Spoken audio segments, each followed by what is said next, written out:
Hey everyone, welcome back to another episode of Outdoor Hospitality Weekly.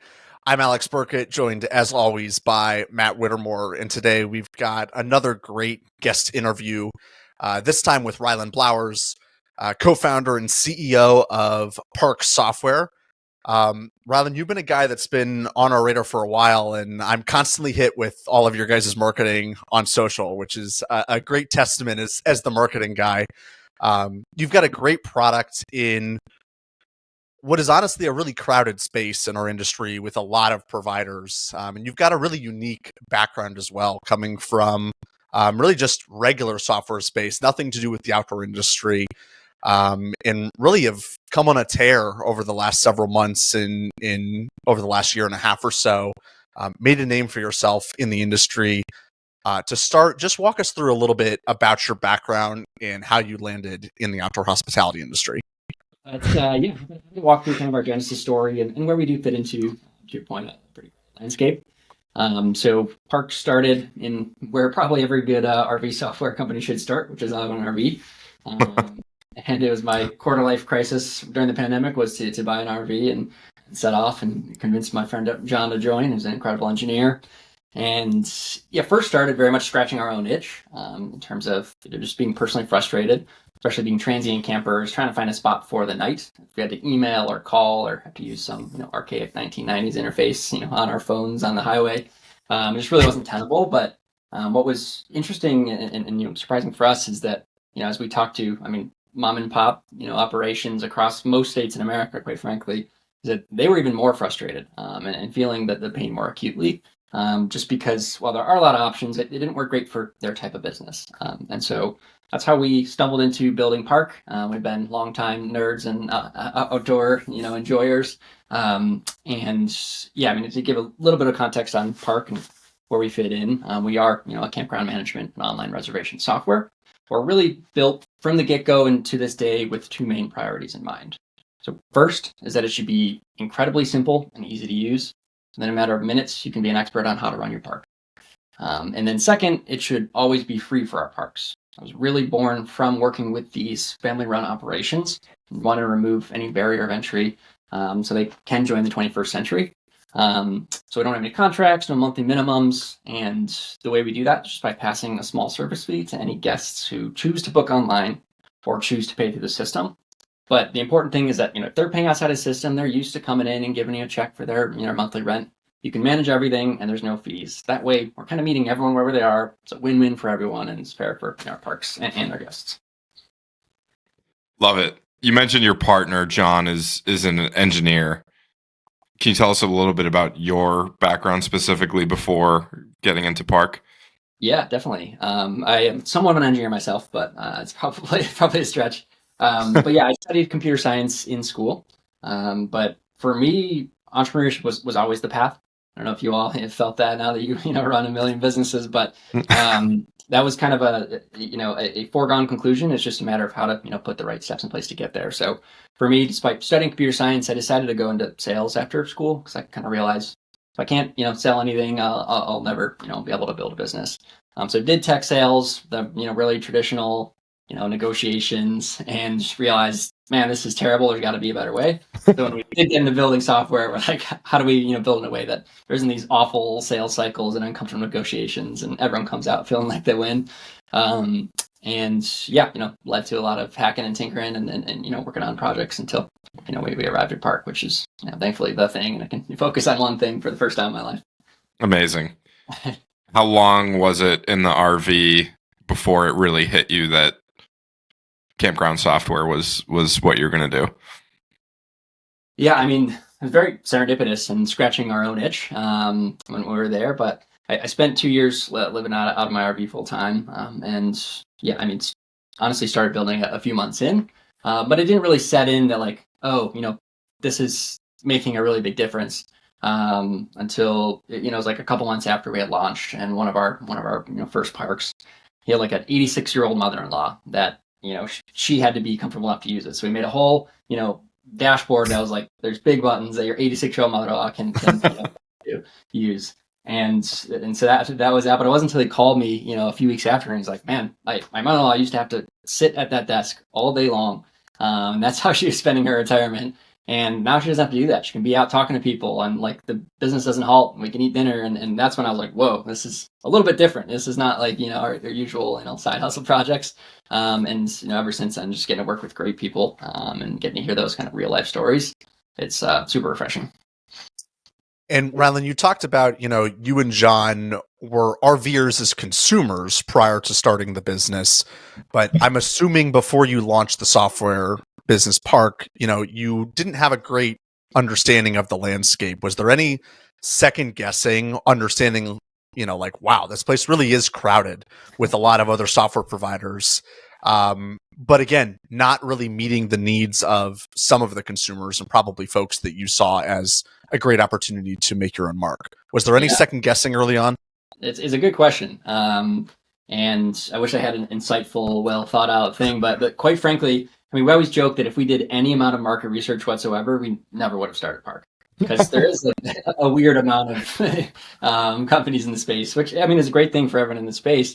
But I would say the second guessing moment, and thank God we did just plow right ahead. But the second guessing came when we had just started, and our first year we went to the national conference, and we literally spent like every dollar in our bank account to go to this thing. And we walk into an arena full of every campground vendor known to man. And like half of them are software providers. It's crazy. We were like, dear God, what have we done?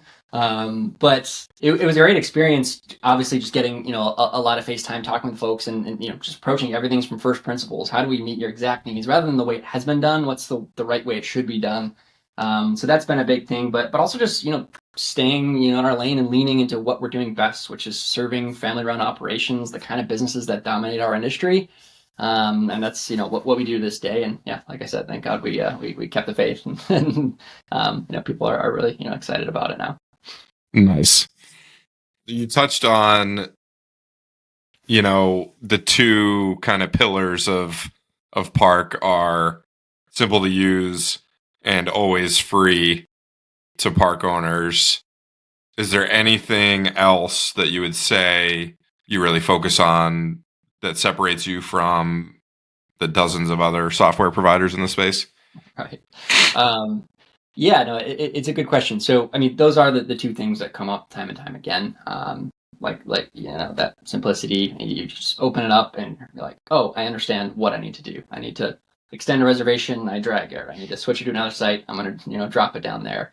Like, in many of our parks, they're coming from pen and paper or post-it notes on a calendar, but we need to meet them where they are and make a form factor that's just as easy to like moving a post-it note to another block in the calendar, right?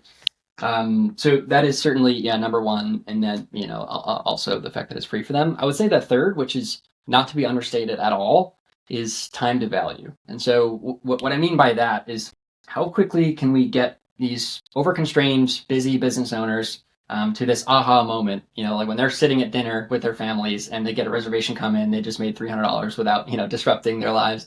And that's something we take super seriously. We onboard them in 2 30-minute calls over the course of 1 week. It can be even less if they're, really excited. We onboard an 800 site park in 24 hours the other day. But yeah, 2 30-minute calls, we get them up and running. And then also, time to value for them to start using it, or a new host coming on. Like we have a training video, everything they need to use. I was just going to mention that as somebody with, I have a background as a general manager and, on the operations side of the business. I think owners can often underestimate that it's likely them, right? The owner, the CEO, right? Whoever the GM, the person running that property is likely the one interacting with you guys, putting the software in place. But it's likely the front desk staff and the folks actually boots on the ground at the campground that interact with the software from an admin side on a daily or weekly basis. And I think that's the key thing that a lot of people who get software tend to overlook or underestimate, the amount of learning curve that's going to be on you as the operator to get your staff comfortable with it and get up and running. Can you just speak to that a little bit? And have you noticed that as one sort of objection or something that you've had to overcome with park owners?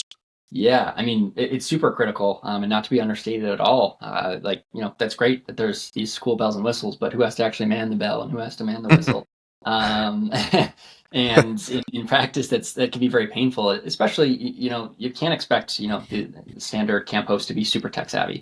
Um, and so, yeah, I mean, that's something we take super seriously. Like I said, like this, like 15-minute crash course, everything you need, is something that if you have a new employee, they can be set up for success immediately. But the other thing I would say is that even during that, albeit short sales, or onboarding process, we want to make sure that everyone's on board. So if I'm talking to the owner, or one of our, someone on our team is talking to the owner, then we will record a quick version of what we walked through and make sure that they send that to the manager so they can see their park, they can see what it would look like. And usually, they're the ones that give that final sign off, like, that looks great. Oh my gosh, I can totally use that. And I think going in with this just agreed consensus that, like, this is the best path forward for everyone involved, something we take super seriously, and is probably why, like, our sales cycle is one call, because we make sure just everyone gets to see it, everyone's on board, and then we're set up for success. Going to dive into a little bit of consumer psychology here. Okay, my favorite. So you have a product that is free to your customers. I mean, there is revenue generated. We'll get into that and how that all works. Sure. But for your customers, it's free. Do you ever find that you're up against a notion of it's free so that they're devaluing it because it's free?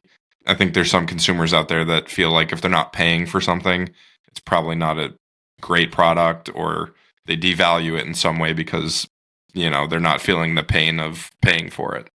Right. Yeah, it's a fair question, and I don't know, it probably goes against standard, business advice. But in our case, and then, I've had these conversations, hundreds or thousands of times. I've really never felt that.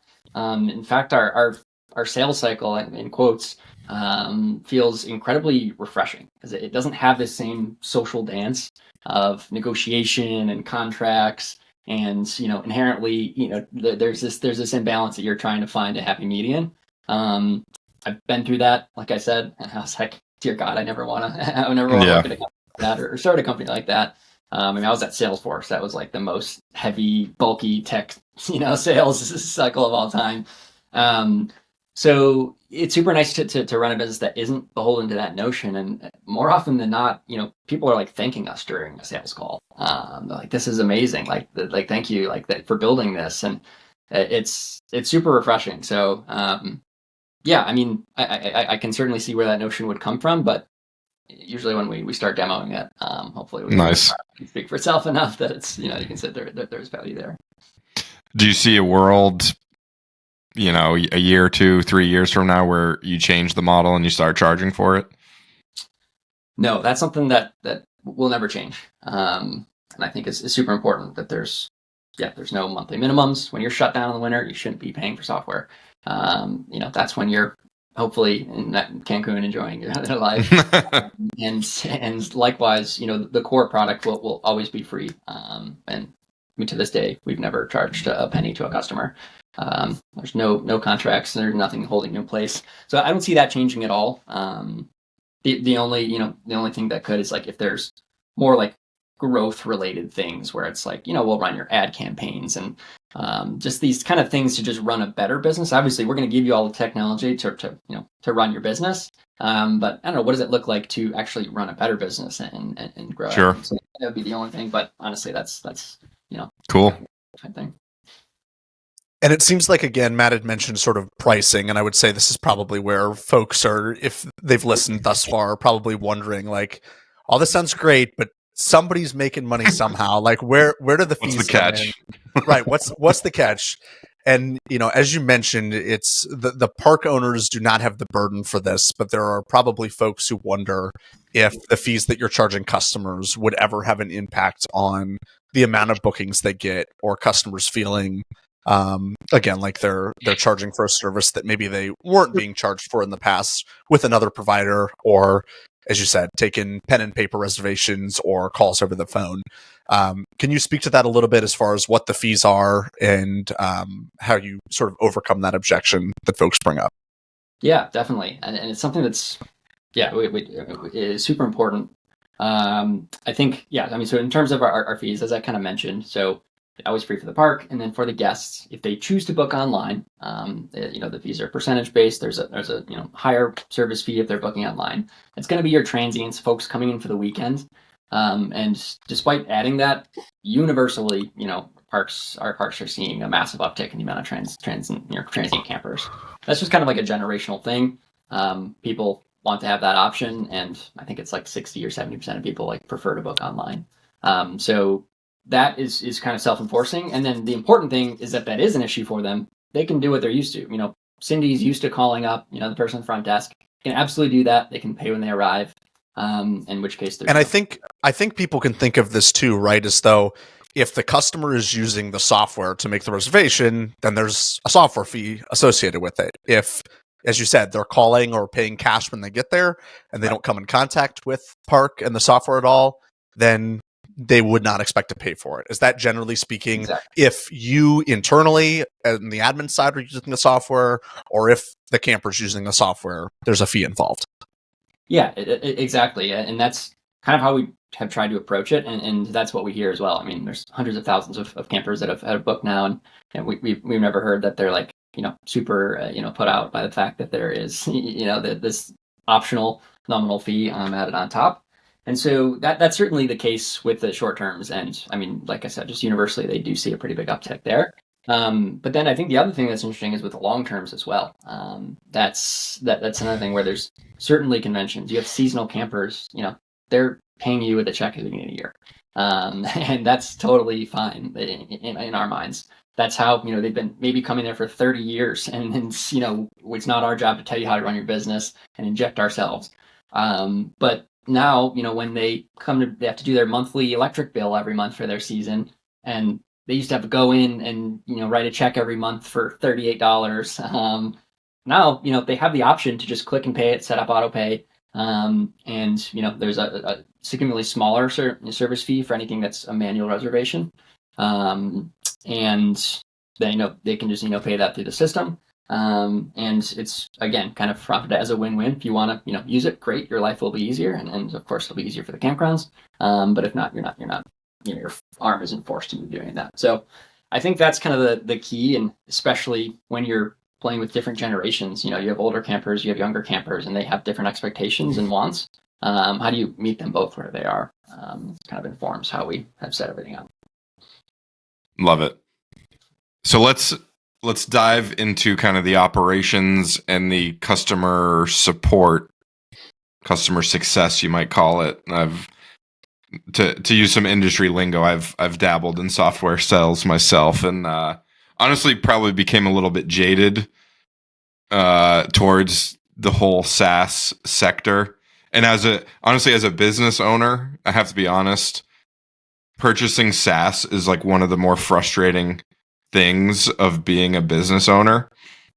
And I think a lot of that comes down to this whole shift of, you used to just buy your license to your software and pay once, and now it's a monthly subscription.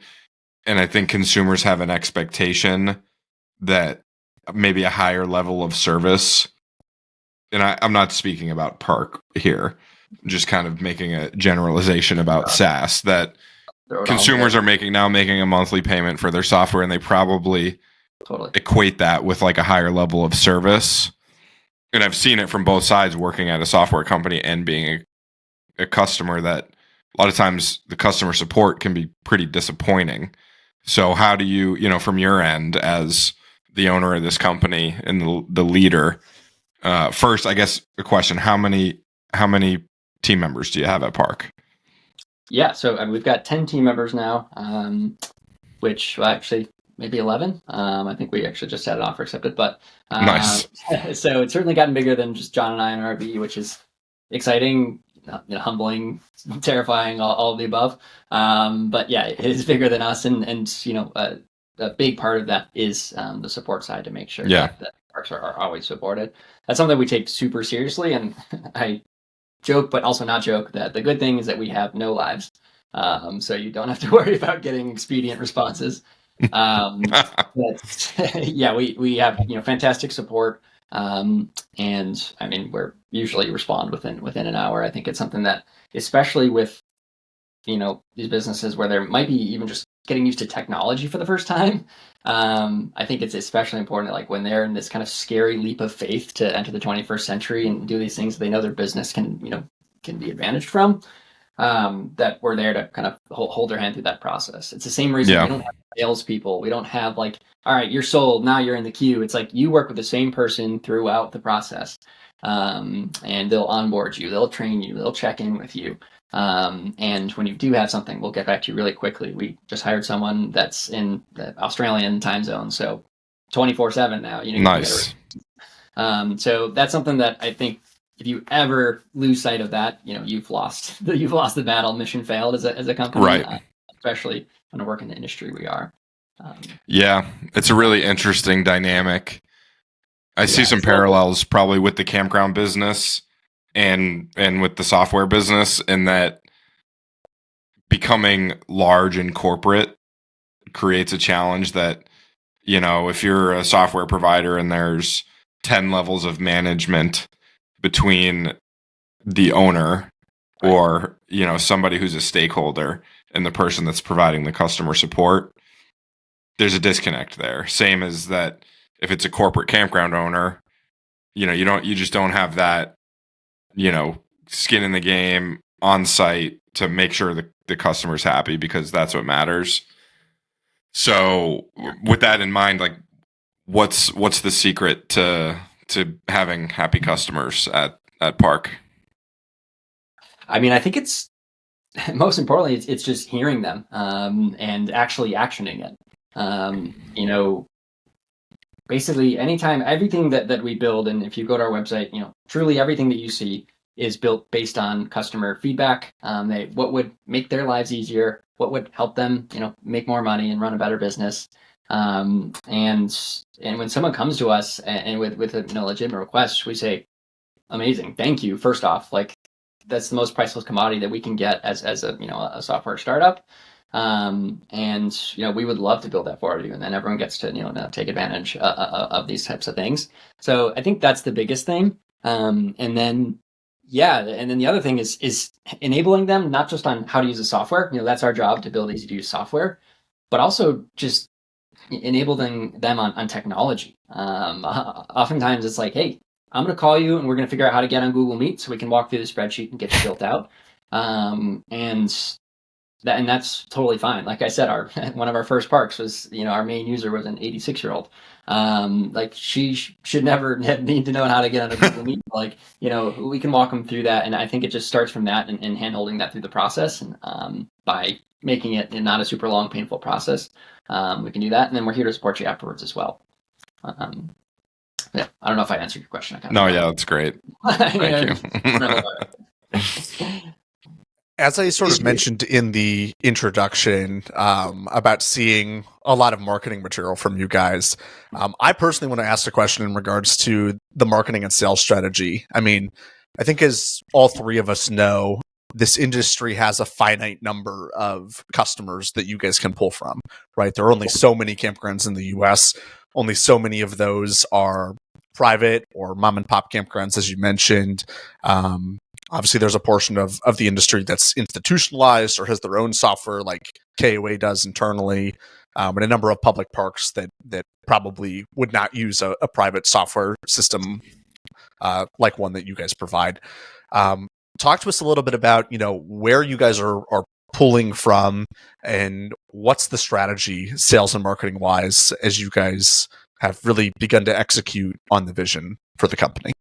Yeah, totally. I mean, we're incredibly grateful that it's entirely inbound. We're not calling people down and trying to convince them to come on, which is something that is super rare, and it's not lost on me that we're grateful to be able to have that. But that kind of starts from, obviously, just like standard marketing, getting in front of folks that are actively maybe buying a new place or handing off the torch. I was going to say, your guys' LinkedIn ads are crushing it. I see them every day. It's awesome.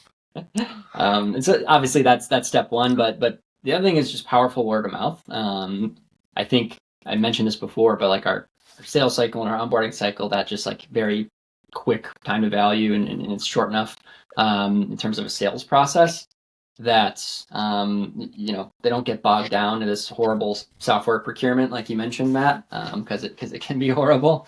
Let's talk to you, build out your park. You can see what it looks like. There's nothing scary about it. You're not beholden to anything. You don't sign a contract. You thankfully people don't leave, but if you wanted to, you could leave whenever, and it's not going to cost you anything. We'll build your map, have it for you, in 2 days. And I think that's a big part of it. Is just them feeling like, oh, okay. There's so many big scary decisions when you're building a campground, you're buying a campground. How do we take as many of those scary decisions, off your plate, and even help you start promoting it and doing things we can with technology. And so, the short sales cycle, and then that just, I think, emanates when they are talking to other folks. And honestly, I don't know, it's pretty cool. Like, machine is bigger than than me at this point. And when you have folks that are advocating on your behalf and sharing in like Facebook groups, hey, yeah, we love using this. That's nothing that we really control, but I know whenever we have like 5 or 10 leads coming in a day, that it's someone posted on a Facebook group, and it's just people organically talking about it. And I don't know, I take a lot of pride in that as well, just because it's purely organic. Like, hey, we love using this, and you should check it out. And I think that kind of speaks to the community aspect within the industry. And I think one question Matt and I had was this notion of our campground owners themselves difficult customers, even though there's sort of this weird dynamic between being community driven and mom and pop based, and kind of that's the roots of a lot of these campgrounds that sprung up in the 70s and 80s. Do you see that a lot of times with people having custom requests or asking high demands of you guys? Would you say that you have any customers, not that you're going to mention any by name, but folks that may be difficult?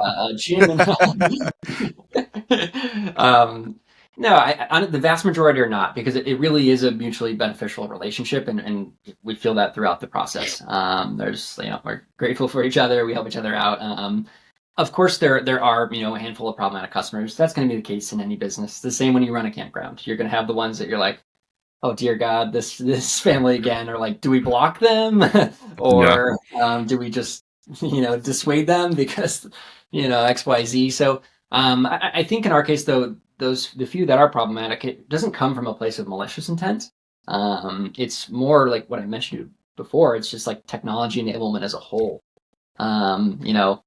They might call us because it's not working, and it's because they needed to restart their computer because they haven't restarted it in 4 years. It froze because they had 84 Windows open. Power off and restart. That's the best advice ever.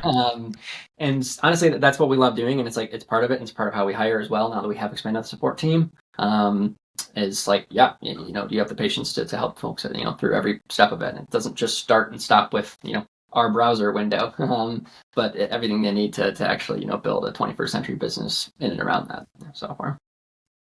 So Rylan, what I'm hearing is if I sign up for Park, I'm also getting an outsourced IT department. Is that the case? Dear God, no. I mean, the questions we do get, though, it is funny. They're like, okay, so do you provide the hardware? Well, and I'm like, I'm here like consulting on whether to do a Chromebook or a Dell. Yeah. I have no idea.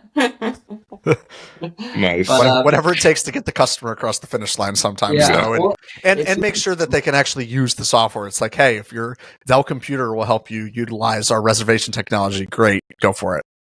Yeah, but even outside of technology, it's just like it ends up being quite consultative, especially for new owners, because they either start with the website or they start with the software, and then they're like, okay, great, what do I do for everything else? And through hundreds of reps, we now have a pretty good playbook of like, here's great folks you can work with for a website, or here's great folks you can work with for nice pedestals, and that's a cool thing as well. It's just being they're there to support every part of their business, and we can reference and leverage a lot of other data points, and we've seen what works and what doesn't, so try to provide that wherever we can.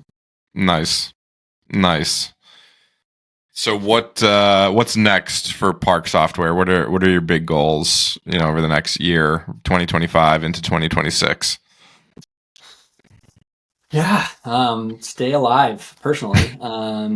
As a Same. business, I'd say just bring the campground industry, as a whole into the 21st century and beyond. It's kind of a vapid, large statement, but like that spans from, not only building world-class software to help them run their business, but like I said, actually helping them run the business itself better. So how we're building towards that is all the cool stuff that we can take off of their plate and build technology to help them. So of course, like the coupons and promotions, management. Let's automate that for you. So you have a Facebook post, you can go out and post. Or messaging automation and reviews. So you can ask for reviews and helping them get listed on all the directories. So that way they've got tens of millions of campers that can find them, or self-serve when they come in and nobody's in the office. Help them to streamline and automate their business using technology. I think those are the kind of things that keep me up at night as we're thinking about what is the next iteration of Park. Is not only just giving them great software, but making the actual business underneath it also just operating better. And yeah, we can do a lot of that with technology these days, and then they just take it the final mile. So yeah, I'd say that's probably the 2025. And then, I mean, what's next? I think we can also, continue to build this, and service across every scale of our industry. So our probably core campgrounds to this day, I mean, we built it for the mom and pops, like I mentioned. But I would say, 150 sites and below is really where, the majority of our campgrounds are. That being said, naturally, going up market, and we'll continue to do so. So we'll be able to service everyone. We work with a lot of site operations now as well. They present kind of different challenges that we want to be able to serve in just as perfect of a way. But then I think also moving forward is just like adjacent industries as well. So there's things a lot of crossover like marinas and storage, which we already service today, and just being able to embrace that and the nuances that make every industry unique, but without losing the secret sauce that make it feel like campgrounds are our language. We live and breathe these every day. So that's a very far down the road thing. We'll see type situation, but yeah, for now it's still our DNA is just living and breathing everything campgrounds all day long. You all and your campground text behind you, Alex. Yeah, the to-do list is always long and never ending. Yeah, I'm like, trying to see what's the secret? Confidential stuff in the background there. Rylan, as we wrap up, I sort of reflect on, where you guys sit in the industry and being kind of a newcomer compared to a lot of folks. And really the position and interesting perspective you guys have talking with hundreds of park owners who use your software. If you could pull out that crystal ball and give us sort of a look at how the industry is doing, what are some trends that you've noticed? Where do you think things are going? And really, what have you observed over the last 18 or so months from the start of that journey up until today? Yeah, that's a good question. I want to hear your answers afterwards. So I would say probably the biggest thing is this passing of the generations. So you have older campground owners that are aging out the business and either handing it off to their kids, and their kids say, whoa, I'm not going to do this on a pen and paper. We need to bring something in. Or, they're selling it, and then a younger couple comes in and is buying it, and they also say, whoa, you've been running this with pen and paper for 30 years. Yeah. And so seeing that, that kind of handoff, I think is a trend that we'll continue to see as the generation hands off. But I think it also goes one level further and passing the torch as well for campers themselves. Like I mentioned, there's the older generation that they like calling and talking to the person at the front desk, or they like going in once a month and, saying hi and giving them their check. Then you have the younger ones where they want to go be in the woods and have as little human contact as possible. So how do we fit both of those? And that's, how we built our model and how we continue to build our product is to be, fair for everyone and how they, want to, be able to access the system. So yeah, I think that's the biggest thing I see is that passing the torch between generations, both in the campers and the campgrounds. But what about you all? What are your whys? Oh, that's a really interesting question to get put on the spot. I mean as far as as your industry goes, I think one thing, Matt and I have probably noticed, or at least, myself as somebody who's used a number of different great software providers out there, is I think consolidation is coming in some form or factor. There have been a number of software providers that have, I think realized they don't quite serve all the needs of the market. And I think there is this notion to what you've mentioned as well, Rylan, that, people are having to go back to their base and look at what's actually going to meet the needs of their customers. And the second that businesses stop doing that on the software side, I think that leaves them vulnerable. And I would imagine there's either going to be consolidations coming or folks going out of business. And I think that's even a more general trend we've seen throughout the industry of parks doing that, more multi-park groups forming. I think, it's been a bit of a background trend for a couple of years, and we're I think finally starting to see some really great fruit from that as we head into 2025. Matt, what about you? Nice. Good answer. So what's been top of mind for me, as an investor in this space, is that most investment groups are chasing the big parks.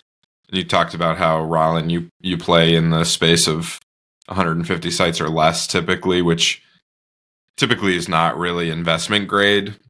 Right. So I suspect you probably see some of this, that the smaller campgrounds are moving more towards lodging or adding lodging, because that's just going to be much more revenue per room or per site, and just make, even if it is a young couple that's coming in and wants to get out of the corporate world and they buy a campground that's for sale and it's a smaller one, they're probably going to have to put a mortgage on it.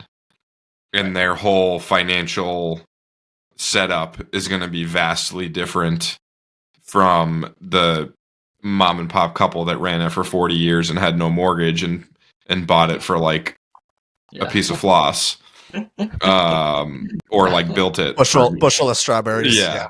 Whatever cliche you want to use. And then like these days, now that couple comes in and probably pays, $700,000 or $1 million and has a mortgage that's like, $5 or $7 grand a month or something now with rates up. And it's just a whole different dynamic, and they're driven to really drive that revenue. So I think we're going to see a lot of small campgrounds get transformed into something else, or at least add quite a significant percentage of lodging units. Because that's most campgrounds. I mean, there's something like 15,000 campgrounds in the country, private campgrounds. Only maybe 1,000 of those or less are like 200 sites or more. You have Sun and ELS. I think their average parks are like in the 300 site range. And together they own 400 parks. Yeah. Right. Around 400 parks, so that it's such a fragmented industry, and so much of the inventory from an investor perspective just gets passed over. So like those campgrounds aren't just going to like turn into nothing. I mean, some of them will, but they're not just going to shut down and go away. Somebody's going to come in with some creative idea and figure out how to turn it into a sustainable business. So that's what I'm always watching for. Yeah, I think that's key. If like 3 words to sum all this up would be, a lot of parks are going to go through an evolution. There's probably going to be some diversification of some form or factor in a lot of these properties that might have been RV heavy or tent heavy that are going to diversify into something else. And then, as I mentioned, consolidation. So I would say those are, three really big trends on the horizon that most folks in the industry will notice. But Rylan, as we wrap up as well, wanted to give you a chance to just plug Park, tell people, where's a way that they can go and check out the software or connect with you or somebody on the sales team if they like what you proposed today and this all sounds interesting to them. Yeah, absolutely. Come visit our website, parkwith.us. If you haven't seen enough of my face, you'll see a few more minutes, watch a demo, or even better, reach out, schedule, and we'll build out your park so you can actually see exactly what your park would look like, and we'll walk you through everything. And like I said, we can get you built out, within a few days of chatting if you decide to move forward. But thank you both for having me on and all you do for educating and enabling entrepreneurs in our industry. I think to your point, Matt, I love this industry because it is fiercely independent. BlackRock isn't just buying every business in the industry And what you all do is, a big part of the fiber that makes it unique and special. So thank you guys. Well, thank you so much. Rylan. That's a great compliment, and we appreciate you coming on and spending some time with us. Likewise. Thanks, guys. Cheers. Thanks, everyone, for watching another edition of Outdoor Hospitality Weekly. As a reminder, you can watch the podcast basically anywhere that the podcast is distributed, Apple Podcasts, Spotify, and of course our Substack. That's free, Outdoor Hospitality Weekly. You can also catch the full video of the show on YouTube or clips, again, basically wherever you can get clips of the show. Thanks, everyone, again for watching and consuming our content. We appreciate everybody and look forward to connecting with you on another episode. Thanks, guys.